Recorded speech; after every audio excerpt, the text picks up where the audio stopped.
Hey everybody, just on a quick tour of the tank. Um, I have a Reef Octopus. I just bought this today. It's only been set up for about 2 hours. I put it on the front of my tank so I can keep an eye on it. I just moved it over. Let me move this over. Keep an eye on it to make sure I don't have any leaks or doesn't do anything crazy on me during the break-in period. It's only been running for 2 hours, but I just did a whole video on that, how easy it was to set up and everything. So, um, moving on to the tank, it's a 40-gallon breeder with set up for a FOWLR tank. I have 45 pounds of live rock, about 40 pounds of live sand. Livestock, I only have 2 clowns in there right now. The tank has only been set up for about 2 months, so I was kind of pushing it, putting these guys in, but all my parameters were well under control, and they seem to be happy. I bought a coral there for, I don't know, a guy charged like $4 or something. It was just sitting in the bottom of a tank. Let me get a better shot of it.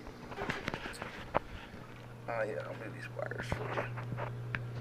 I actually bought it with one head on it, and it's now split into 2, and it's a third, maybe a 4th one coming in on there. But these things are cool. They glow under these lights. Really cool. I don't know if I can get any better. Turn this thing off. But they glow under the actinic LEDs that I have. Hey, buddy. He's a camera hog. She, actually. I think that's going to be the female. But, zoom back out. As far as lighting, I have 2 T5s under here, which one is a, I don't have one right now, but one is a ATI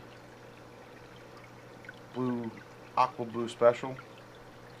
I tried the ATI Coral Plus. That was really cool looking. I threw this bulb in just to see what that looks like.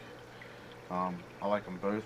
I added a, let's see if I can see it here. This is a, a stunner strip with blue and magenta, actinic blue and magenta. That thing is awesome. Got it on sale. Bought a little doohobber here for it. I can change it all around with a remote. Dim it, make it brighter, disco time. They don't like it too much, but that's pretty cool. I think that was only like $8 on eBay. Turn those lights back on. I have a a MaxiJet 400 set up in circulation mode. I have that running right now. I tried doing my MaxiJet 900, which is one of those back in there, in, let me get over here, circulation mode. That didn't work. In circulation mode, it was way too much for a 40 breeder because it's only a 3-foot long tank. That is actually more than enough. Every once in a while, it'll suck down a little tornado or vortex and suck in some air, because my tank level is low right now because I had to fill up this gigantic thing. It looks gigantic on the front. Once it's at the back, I don't think I'll hardly even notice it. Definitely got to add some more. Oh, there it went. Add some water. My water level is usually, I'd say, a good 3/4 of an inch higher than it is right now. This took about almost 2 gallons of water at least to fill up. So I'm gonna fill that up tomorrow. Mix up some salt. I have it. Alright, there's a turbo snail back there. So cleanup crew, some margarita snails. They do an excellent job. You can see Sarius snail hanging out right there. He come out for some reason. Oh, there's another. Looks like another little whatever them doodads are hanging off him. Looks like another one there in front of him, so maybe he's communicating. They actually laid, one of them, I believe, if my camera will focus, laid eggs on my mag float. And the only one I saw up there was a Nasarius snail, so I believe that to be the culprit. Question I have too. I started this cycle, like I said, it's only 2 months old. I have, let's see if I can get some of the, sorry, I'm probably making you guys dizzy.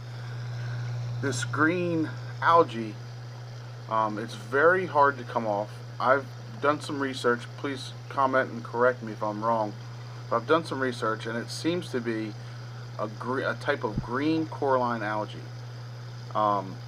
This rock and the rocks over here on this side were in for the original cycle. We're in for the original cycle, and I have coralline coming in on this rock very well. It's kind of replacing the green, and these ones were in for the original cycle. As long were these. Some of the green is on this as well, but this let's see, this middle rock here and this big rock here were not in for the original cycle and the original diatom bloom. So I don't know if it was me switching the bulbs or adding the new live rock that caused me to have this massive second diatom bloom. I don't know. I've done a little bit of reading on it, and both of those could cause that. I don't know if you guys could help me out with that.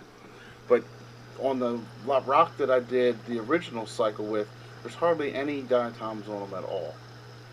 It just showed up on my sand again, actually on that rock and this rock pretty bad, and some on this, but it's not on that side whatsoever. Those rocks are clean. I don't know if it's because of my hermit crabs going nuts or what, but maybe a little help on that would be cool.